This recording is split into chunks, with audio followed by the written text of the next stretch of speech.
میرے بھائیوں، ہمارا معاشرہ آپ اللہ تعالیٰ کی عشق سے خالی ہے، جس کے نتیجے کے اندر معاشرے پر بلائیں آ رہی ہیں، معاشرے پر پریشانی آ رہی ہے۔ دوستو، ہمارے درمیان سے ایمان اٹھتا جا رہا ہے، ارتداد کی لہر چل رہی ہے۔ میں نوجوانوں سے درخواست کرتا ہوں، میں یقین کے ساتھ کہتا ہوں، آسام کے اندر لوگ دیندار ہیں، یہاں کا شاید ایسا معاشرہ نہ ہو، لیکن پوری دنیا کے اندر آج نوجوان خاص طور پر اللہ تبارک تعالیٰ کی راہ سے دور ہٹتے جا رہے ہیں، ارتداد کی لہر چل رہی ہے۔ ضرورت اس بات کی ہے علماء اس کی طرف عوام کو متوجہ کریں، اللہ سے عشق پیدا کرنے کی ضرورت ہے۔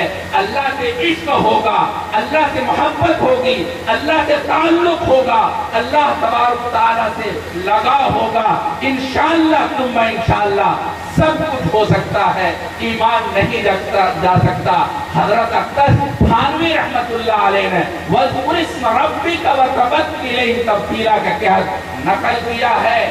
دیکھو، اگر اللہ تعالیٰ کا نام محبت کی زبان میں لیا جائے، اللہ تبارک تعالیٰ کا ذکر محبت کے ساتھ کیا جائے، عشق کیا جائے، حضرت تھانوی رحمت اللہ علیہ نے دلائل کے ساتھ نقل کیا ہے کہ وہ کبھی ایمان سے محروم نہیں ہو سکتا۔ حضرت تھانوی رحمت اللہ علیہ نے بیان کیا، اگر روزانہ آدمی اپنے گھر کے افراد کے ساتھ، اپنے افراد اور سماج کے ساتھ بیٹھ کر کے ایک تسبیح محبت کی زبان میں پڑھ لیا کرے، اس کی دل کی دنیا روشن ہو جائے گی، دل کی دنیا روشن ہوگی، اندھیری دل سے ختم ہوگی۔ حضرت اختر تھانوی رحمت اللہ علیہ نے فرمایا، علماء سے میری درخواست ہے، آپ لوگوں کے دلوں میں ایمان کی، اللہ تعالیٰ سے محبت پیدا کرنے کی کوشش کریں، انشاءاللہ ثم انشاءاللہ معاشرے کی ساری خرابیاں دور ہوں گی، انشاءاللہ ثم انشاءاللہ۔ اس لیے ضرورت اس بات کی ہے کہ ہم لوگوں کے دلوں کے اندر ایمان کی روشنی پیدا کرنے کی کوشش کریں۔ دوسری بات ہے، جناب رسول اللہ صلی اللہ علیہ وسلم سے محبت، اور ایسی محبت کہ جان چلی جائے مگر اللہ کے رسول سے محبت رہ جائے، اللہ تعالیٰ سے اتباع، اللہ کے رسول کی اتباع چھوٹنے نہ پائے، ایسا تعلق قرآن کریم کہتا ہے، ایسے ہی اپنے نبی سے تعلق ہونا چاہیے۔ دوستو، آپ کیوں بھول جاتے ہیں، ہمارے اسی ہندوستان کے اندر جب یہ ہندوستان متحدہ ہندوستان تھا، جب یہ بھارت آزاد ہو کر یہ حصوں میں نہیں بٹا تھا، متحدہ ہندوستان کے اندر ایک مرتبہ میرے محبوب صلی اللہ علیہ وسلم کے خلاف کچھ لوگوں نے افواج بکی، ازواج مطہرات کے اوپر الزام تراشی کی۔ الزام تراشی کرنے والا ایک سکھ تھا جس نے یہ کام کیا تھا۔ اس وقت پورا ہندوستان مچل گیا تھا اور پورے ہندوستان کے اندر مسلمان بے چین ہو گئے تھے، پورے ہندوستان کے اندر احتجاج چل رہا تھا۔ آخری احتجاجی پروگرام لاہور کی جامع مسجد میں ہوا ہے۔ اس پروگرام کے اندر اخیر کے اندر حضرت عطا اللہ شاہ بخاری رحمت اللہ علیہ نے نوجوانوں کو للکار کر کے کہا، اعلان کر کے کہا، اے نوجوانوں، کب تک تم غفلت سے بیدار ہوگے، کب تک تم غفلت کی زندگی نہیں چھوڑو گے؟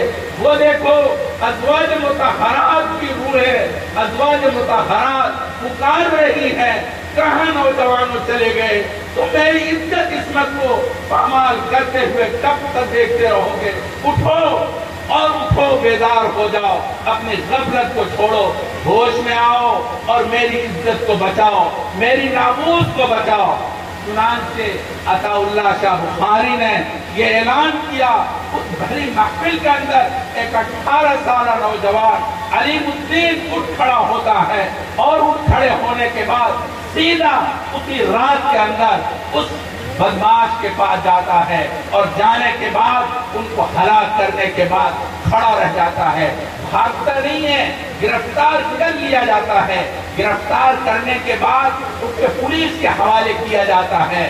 نوجوانوں کو تمام لوگوں نے آ کر کے خاص طور پر وکلا کی جماعت نے آ کر کے کہا علیم الدین ایک مرتبہ کہہ دو میں ہوش میں نہیں تھا، تمہاری جان کا بچانا ہماری ذمہ داری ہے۔ مگر علیم الدین کہتا ہے 18 سال کے بعد پہلی مرتبہ ہوش میں آیا ہوں، میں یہ کیسے کہہ سکتا ہوں کہ میں ہوش میں نہیں تھا؟ میں نے ہوش میں کیا ہے، میں ہوش میں ہوں۔ جس کا جی چاہے جو چاہے میرے خلاف فیصلہ کر لے، قانون جو چاہے فیصلہ کر دے۔ ان کو پھانسی کی سزا ہو گئی۔ دوستو پھانسی کا وقت مقرر ہوا، تاریخ بتاتی ہے پھانسی کے وقت تمام لوگ اکٹھے ہو گئے، ان کے اقربا اعزا اور تمام مسلمان عدالت میں آ گئے کہ آج پھانسی لگے گی۔ تمام لوگ جب جمع ہوئے اور والدین جب آئے، والدین رو رہے تھے۔ اپنا نوجوان بچہ 18 سالہ جوان بچہ آج تھوڑی دیر کے بعد ان کے گود سے سیکھ جائے گا۔ ماں باپ رو رہے ہیں، ماں تو دھاڑے مار کے رو رہی ہے، مگر علیم الدین کا حال یہ ہے وہ خوش ہے، ہنس رہا ہے، مسکرا رہا ہے۔